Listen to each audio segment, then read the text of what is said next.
Bassem, it's great to have you back on the programme. I wish it was under different circumstances. First of all, what is your reaction to what happened on October the 7th? Oh, it was terrible, of course. I mean, we kind of get our news kind of also secondhand because, you know, my wife's family, they live in Gaza. They have cousins and uncles there, and their house also was bombed. We haven't been able to communicate with them for the past 3 days. Communication are lost. So we don't know actually what is the, how are they doing, but, you know, we're used to that. I mean, it's just like, it's very repetitive. We're used to that. We're used to them being bombed every time and moving from one place to the other. You know, it's just like those Palestinians, they're very dramatic. Israel killing us. But they never die. I mean, they always come back. You know, they're very difficult to kill, very difficult people to kill. I know because I'm married to one. I tried many times, couldn't kill her. I mean, there's a dark humour there, and I understand why. Because no, it's not dark humour. I try to get to her every time, but she uses our kids as human shields. I can never take her out. Again, I understand the humour, but to be serious, Bassem, about this, tonight there is... I will be serious. Now, I will be serious. I was watching your interview with Ben Shapiro, and I'll tell you one thing. Yeah. I think that Ben Shapiro is one of the smartest people who ever walked this earth. He's very, very smart. I follow him, and I believe everything he said. And when he came on your show, his solution was, and I quote, his solution was that the solution for this is for Israel to annex Gaza and to kill as many son of bitches as possible to make sure that this will never happen again.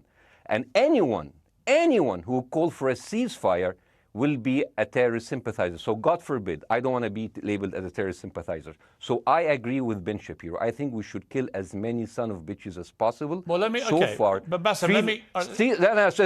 so far, 3,500 people were killed, including 5,000 son of bitches in the bombing of the Baptist hospital as we speak right now. 1/3 of those 3,500 were children. So my question to Ben Shapiro is, how many more son of bitches do we need to kill so Ben Shapiro is happy? Okay, because it changes Bassem, from 1 year. It changes from one. I'm sorry that. Listen, I'm really at a disadvantage here. I'm looking at a camera. I don't see you. I can hear you on my ear. The reason I'm interrupting is I think you're conflating different interviews with Ben Shapiro. He didn't use the phrase "sons of bitches" with me. Let me play to you what he actually said on my show. He did. Go back to your interview. No, he didn't. That was another interview. But let me play what he said to me here. Well, frankly, I don't believe in proportionate response to terrorism. I believe that the way that you stop terrorism is with wildly disproportionate response. That doesn't mean in terms of targeting civilians. It means in terms of killing as many terrorists as humanly possible and allowing them to dictate the terms of engagement by hiding behind civilians in areas that they are supposedly responsible for means that the only option for Israel is to surrender to Hamas's hatred of its own citizens, its willingness to use its own children as human shields. No country worth its salt could ever do that. Now, that is substantively different to what you said he said, right? He's talking there but specifically about Hamas terrorists. I agree with him. The thing is, the question is, what is a proportionate response? Because it has been different from one tier to another. So if you look to this graph, for example, this is the death of Israeli and Palestinians, and it's changing from 1 year to year. It's like fluctuating like crypto. So my question is today, what is the going rate today for human lives? I mean, 2014 was a great year for Ben Shapiro. 88 Israelis were died, and there was 2,329 Palestinians killed on the other side. That is one Israeli for 27 Palestinians. That is a very good exchange rate. What I'm saying is, what is the exchange rate for today? So you guys will be happy. That's my question. Well, it's not me. It's not me, guys. I'm not on either side. No, not you. Like when I say you guys, I say like the people on the other side of that. I know that you don't think like that, Pierre. You're one of the good guys. But let me tell you something. I mean, the reason that I'm using this is that, I mean, I can't remember what happened in 2014, and there was no music festival, but there must be something. I mean, they must do something. It is their fault. It has to be something. I mean, in 2018, 300 Palestinians died. Who's counting, you know? So the thing is, what my question is, let's find what is the exchange rate for human life today so we expect the future death of Palestinians and will be happy to it. My response to that would be this, Bassem. I've thought carefully about this because I think it's very tricky for people like me to immerse ourselves into a conflict where we're not directly involved. And I thought carefully about what I feel about this. I feel that the scale of what Hamas did on October the 7th supersedes anything else I've seen in this conflict, really ever. The savagery, the butchery, the slaughter of 1,300 people, the shooting of babies, the 100%. Kidnapping of grandmothers and so on. So if we can agree on that, which I think is inarguable, then the question then becomes, again, about proportion. I don't disagree that there's been a lot of bad stuff on both sides going back historically for decades. But if we agree that this was on a different level altogether, quite deliberately by Hamas, designed to provoke... No, here's my question. Let me ask you a question. And the question, because you raised it earlier about proportion. I honestly don't know what the proportionate response is. I honestly don't. I don't. I've been watching the airstrikes this week thinking... So what's your question? Well, I would ask you, if you were Israel, what would you... If I was Israel? If you were Israel and that had happened to you, what would you think would be the appropriate way for the country to respond? I would do exactly like Israel did, kill as many people as possible, since the world is letting me do it. I mean, I can do it because I can, you know. But the thing is, you know what? I agree with you. And you know what? I'm going to be even ahead of you, because I see the question coming. Do you condemn Hamas for the atrocities? Yes, I condemn Hamas. I condemn Hamas. I condemn Hamas is the source of all evil. They're a reason for everything. And you know what? Let's, for a minute, imagine a world without Hamas. Right. What will this word look like? Let's give this word a name, and let's name this word the West Bank. Hamas has absolutely no control in the West Bank, and since the beginning of this year, only through August, 37 Palestinian kids were killed. No music festival, no paragliding, no Hamas. Since the occupation of the West Bank, 7,000 Palestinians were killed. No music festival, no paragliding, no Hamas. I can go on and on and on and on. No, but you don't need to, because in a way you're preaching to the choir. I've followed this crisis. Oh no, you're not preaching. So the thing is, like, in the sense that I know that what you're saying has validity. Of course, Piers. By the way, Piers. I am at a disadvantage here. I can hear you. I cannot see you. I am in a claustrophobic room, and so please cut me some slack and don't interrupt me and interrupt my points. Sure. So, because this has to be fair. Understand. Because if you want to only hear your opinion, I can just condemn Hamas and go home. I can do that. So, do you want to do that, or do you have a much more nuanced conversation? No, I absolutely want to have a nuanced conversation. I wasn't aware I was interrupting you. I thought I was letting you speak. Amazing. So let's. I mean, I would say I really applaud Israel for doing one thing that no military force in the world does. Because I heard Ben Shapiro and I heard Ron DeSantis, and they said Israel is the only military force in the world that warns civilians before bombing them. I mean, how fucking cute. That is so nice of them. Because with this logic, if Russian troops started warning Ukrainians before bombing their houses, we're cool with Putin, right? I mean, okay, Habibi, you have warned them, go invade. It's fine. You have done your job.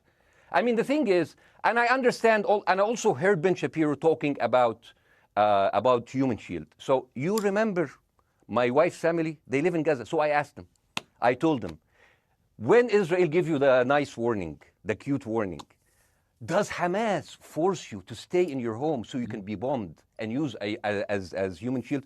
You know what, Hassan here, my wife's cousin, he's a loser, you know. He told me, you know, when I asked him, does that happen? He told me, no.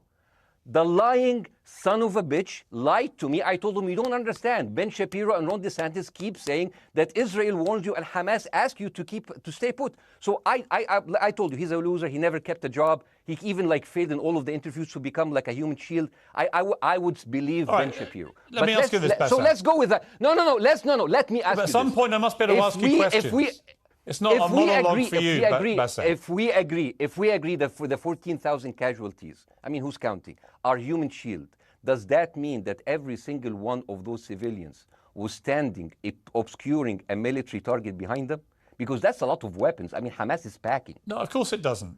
And look, So there's some collateral damage. Lots of collateral damage. Yes. It's fine, yeah. You kill some to save some and then kill some more. Yeah, I agree. Yeah. Well, let me ask you this. Again, it comes back to proportionate response. When the world decided it had to get rid of ISIS because of the appalling butchery they were carrying out, it did so by also killing, very sadly, a lot of civilians along the way by doing airstrikes against places which But killing held civilians are ISIS inevitable. fighters. You So said that in the beginning. My point is, it's inevitable. Yeah, but once inevitable. Israel has decided that they want to get rid of Hamas, and Hamas is embedded with civilian population, I'm very concerned about what's going to happen next. I've written a column tonight saying, I remember the Iraq War, which I opposed, right? I remember all this. So my question for you is, what would you think would be an appropriate response by Israel to what happened? Well, these are years of disproportionate responses of Israel. Right. Did it solve the solution? Did it solve the problem? Did it work before, so it will work? What will be the surprise this time? What will be the twist that will make this work this time? What will be different this time? Seriously, I mean, like, this is only the last 15 years. I mean, because it's too many papers. I just got this.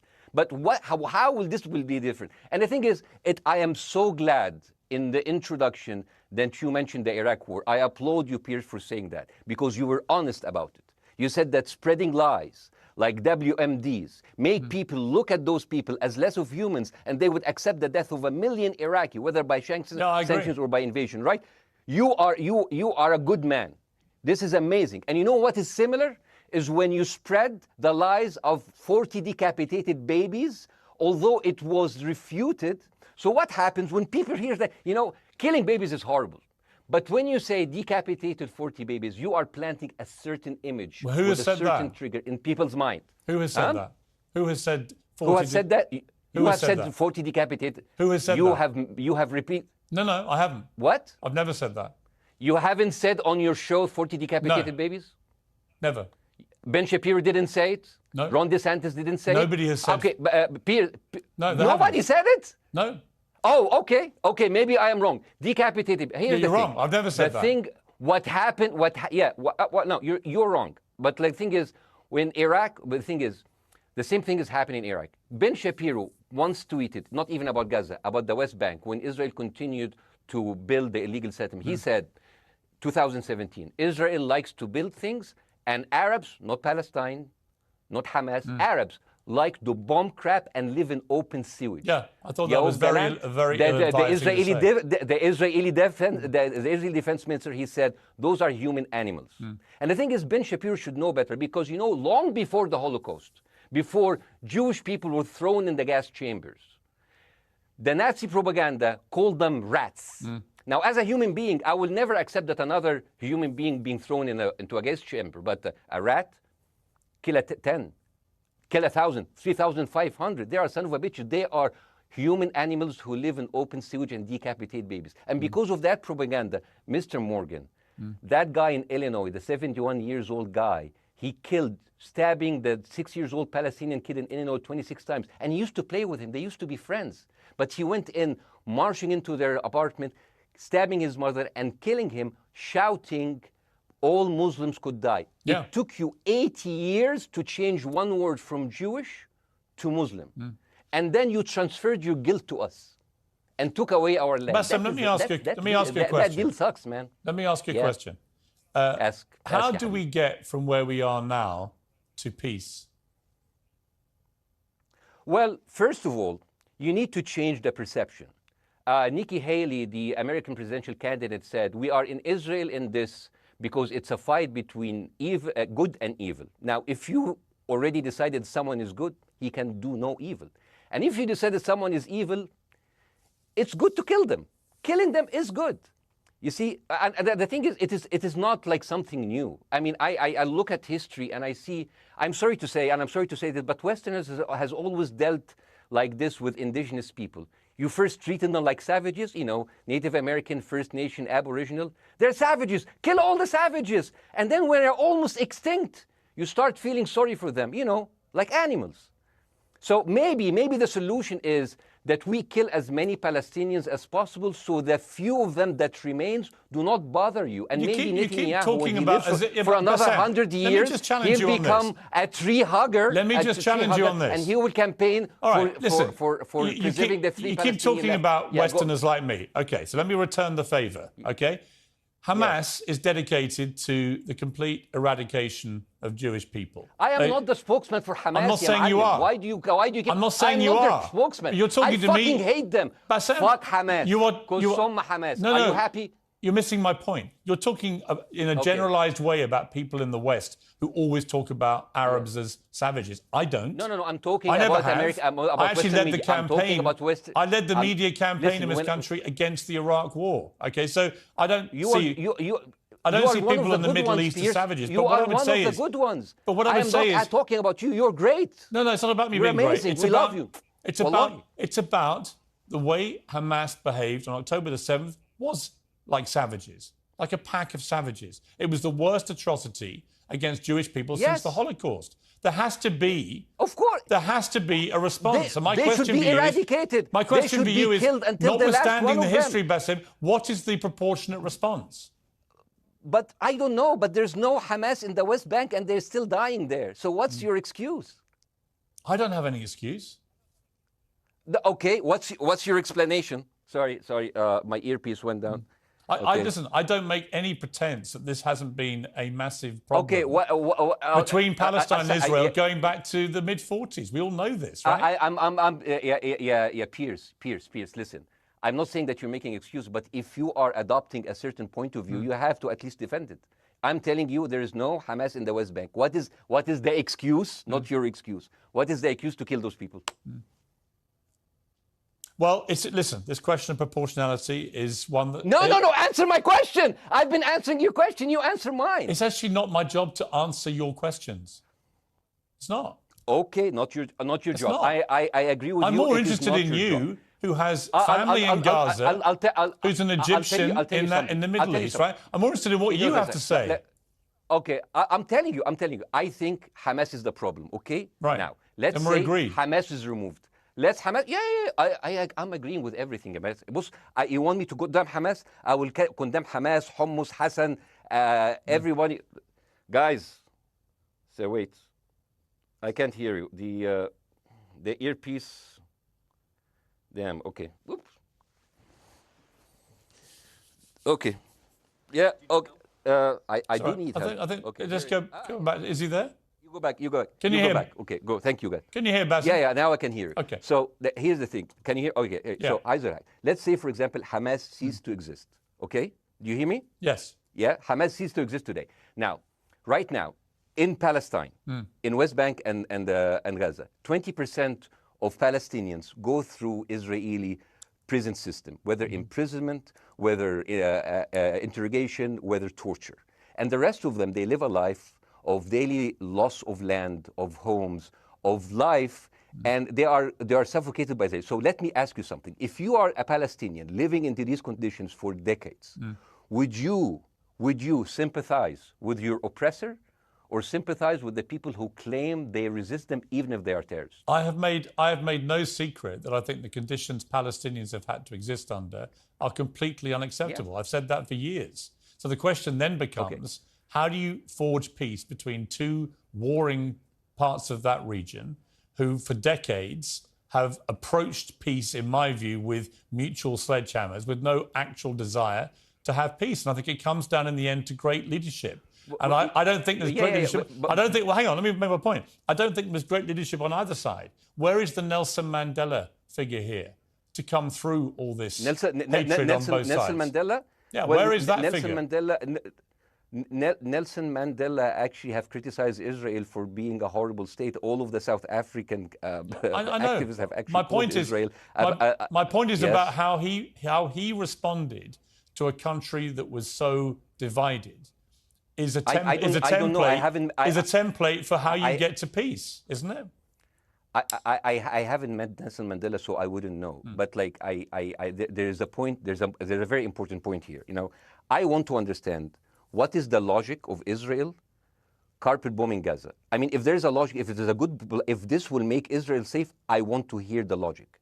So if they continue bombing, what are they hoping to achieve? Well, I think we know what their stated aim is. Their stated aim is to eradicate and wipe out Hamas. They believe Hamas are living predominantly in northern Gaza. They also are aware they're living amongst civilians. So it's an incredibly difficult thing. As I said in my monologue, it is very, very difficult to see how they do this without massive collateral damage. So if I can understand this correctly, basically Israel is doing this to pressure the Palestinian community in Gaza to turn against Hamas. Is that right? I'm sure that's part of it, yes.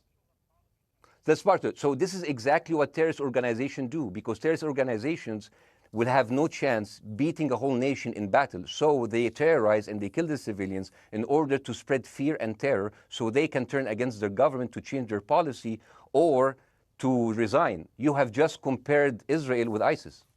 No, I haven't. I don't see any comparison between It's Israel going to be and the ISIS. headlines tomorrow. Piers Morgan, no, Israel is ISIS. Lots of only amongst people who weren't listening. The comparison, which is more apposite, is ISIS and Hamas. They are both nihilistic terror groups intent on killing as many Jewish people and others as they can possibly kill. And you can't get peace with people like that. Absolutely. You know what? I'm going to do something that nobody done on your television. You know what I'm going to do on your episode? I'm going to pretend that I'm an Israeli citizen. I'm going to put myself in the place of an Israeli settler in the kibbutz. And I want to speak to my Prime Minister, Benjamin Netanyahu. Mr. Benjamin Netanyahu, I have voted for you because you have promised us peace and prosperity and security. On the 7th of October, those son of bitches Hamas, they went into the fence that is regularly heavily guarded. Usually if there's like a dove that comes close to it, it will be shot. Those people went in and they went for 6 hours before IDF forces was deployed, killing our friends, our families, kidnapping our grandmothers and babies, and went in. I want to ask you, Mr. Prime Minister, after you have fractured the Israeli community and you have fucked our courts, our Supreme Courts, what are you doing with the money being given to you, to the United States? Also, you are carpet bombing Gaza with absolutely no regard to our hostages, our people. I heard a rumor in the kibbutz that you're doing that you let that happen as an excuse to carpet bomb Gaza, so you push them into Sinai. And I didn't believe it. It's like, not my prime minister. He can never do that. And then I watched an interview for Danny Ayalon. He was your chief advisor. He was also the Israeli ambassador to the United States. And you know what he said, Mr. Prime Minister? He said that the solution for those Palestinians is to go into a vast land of Sinai and live into tent cities temporarily, temporarily, wink wink, until we build Gaza again, and then we invite you back. يعني عبط احنا بقى. يعني فاهمني؟ أصل we've seen this movie before. So يعني, and when I saw this, I couldn't explain to my fellows in the kibbutz, how come our Israeli government is trading human lives for another piece of land? So as an Israeli citizen, I need to hold my Israeli government accountable. And as an American citizen, I want to know all of these money that we are giving to Israel. We're giving them $4 billion every year. Joe Biden said it's the best investment America ever done. Well, if I am in the place of Joe Biden, I would say, sorry, don't speak. I would say, if I was Joe Biden, I would go down and whisper in the ears of Netanyahu and tell them, I hate bad investments. They haunt me, like Littlefinger in Game of Thrones. But the thing is, this is the problem. Israel always victimizes itself, and I have never seen a victim putting their oppressor under siege and bombing them 24/7. Israel wants you to believe that they are the victim.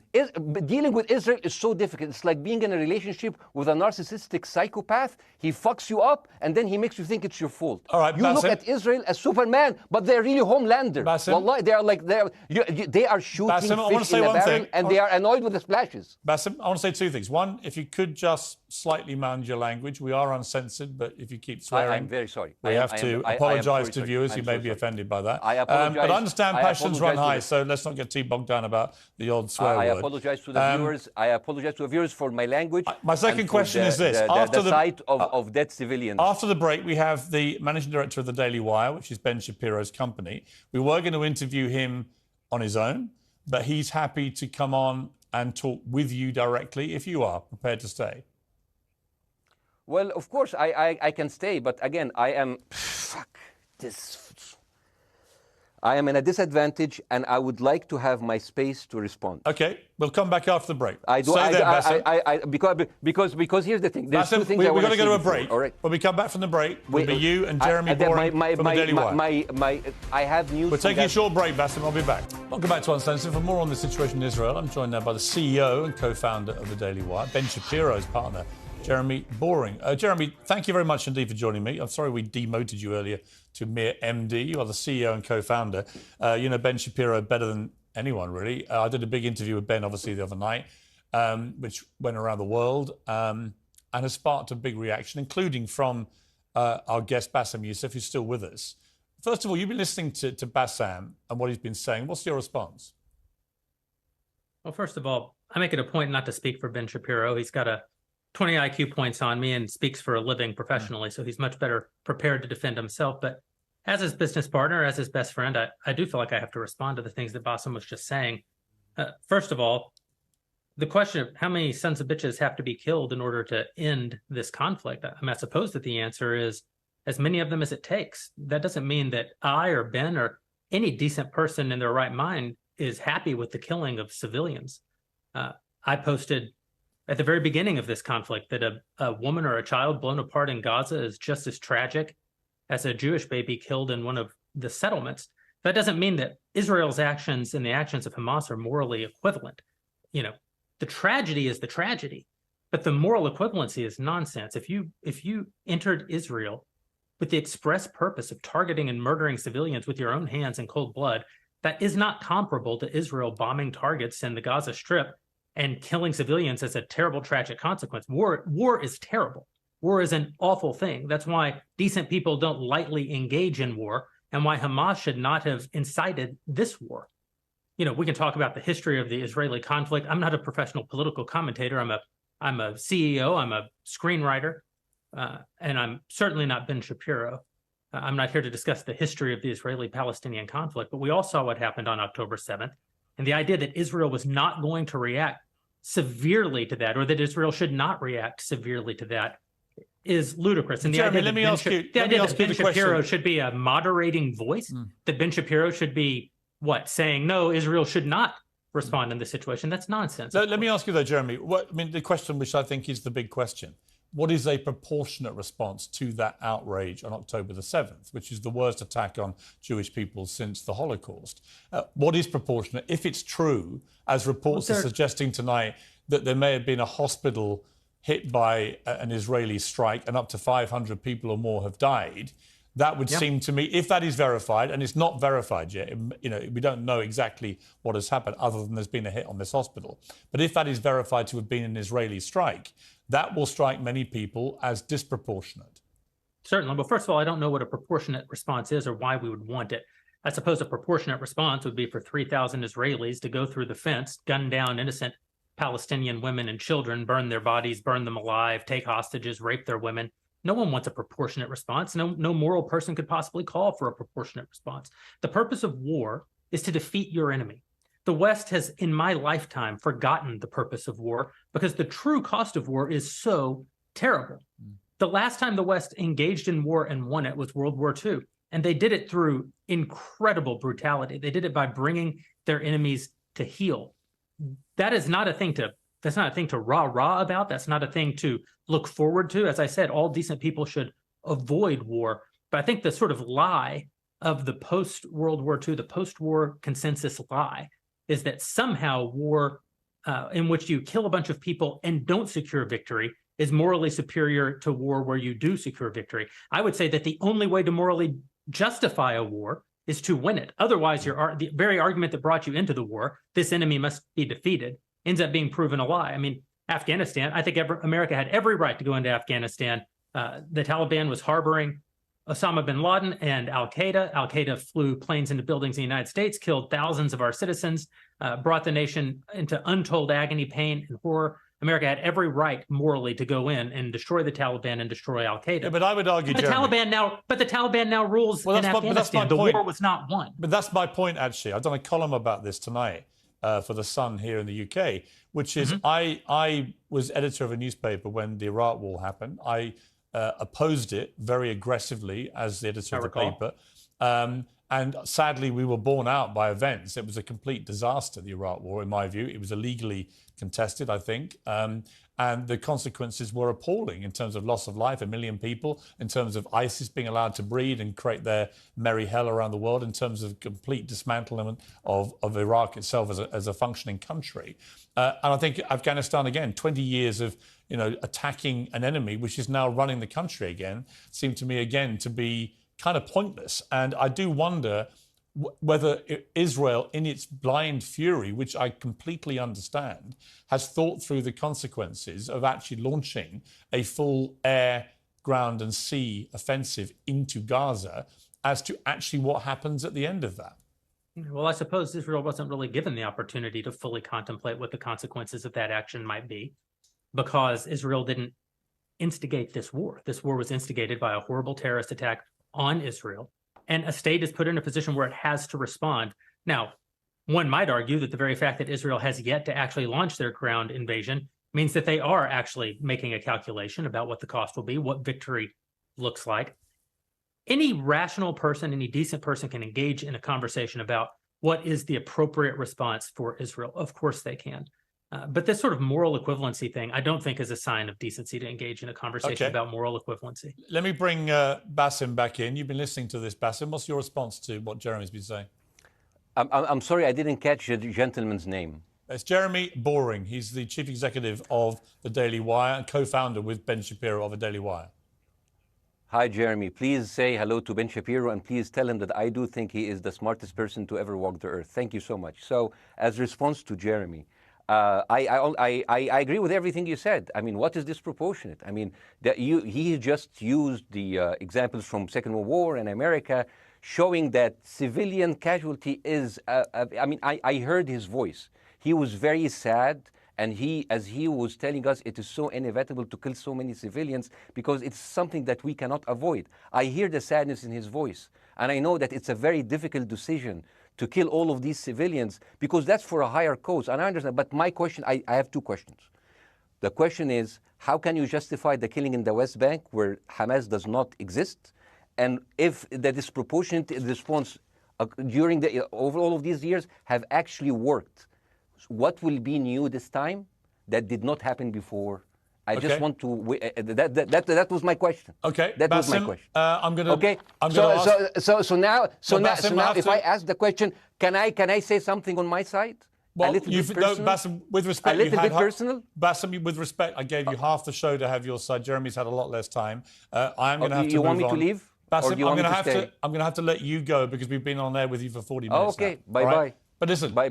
I would like to talk to you again, Bye-bye. and thank you for joining the program. I appreciate it. Oh, by the way, my wife's family is all right, and they sent us a house. It's bombed. It's beautiful. It's going to be a good like Halloween theme. So well, I'm very sorry for what your family are going through in Gaza, and I mean that very sincerely. By the way, I don't know. I don't know I don't know him. By the way, I haven't actually met them. They didn't even come to my wedding. They couldn't because they are stuck in Gaza, and she never saw them because Gaza is not a destination. Bassem,